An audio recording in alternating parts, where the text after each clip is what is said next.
Welcome all, Papa G here. Today I present Peanut Butter Fudge. This firm yet creamy, easy to make low-carb treat only requires 5 ingredients and will satisfy the finickiest of sweet tooth connoisseurs. Let's get started. Begin by melting some unsalted butter in a saucepot on medium heat. Add a granulated sugar substitute equal to 1 cup of regular sugar.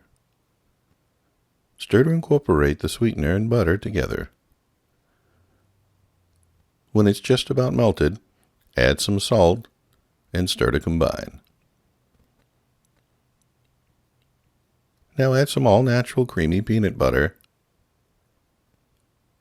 Stir with a whisk until nice and smooth.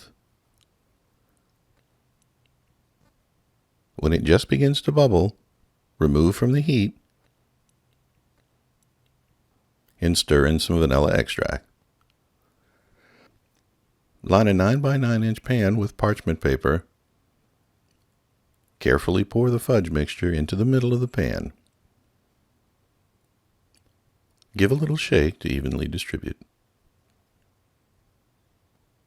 Let cool for about 30 minutes, then place in the refrigerator for 2 to 3 hours to set.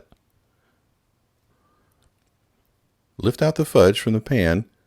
The parchment paper makes this process easy to do. Cut into a minimum of 32 pieces. This fudge is firm to the touch but melts in your mouth.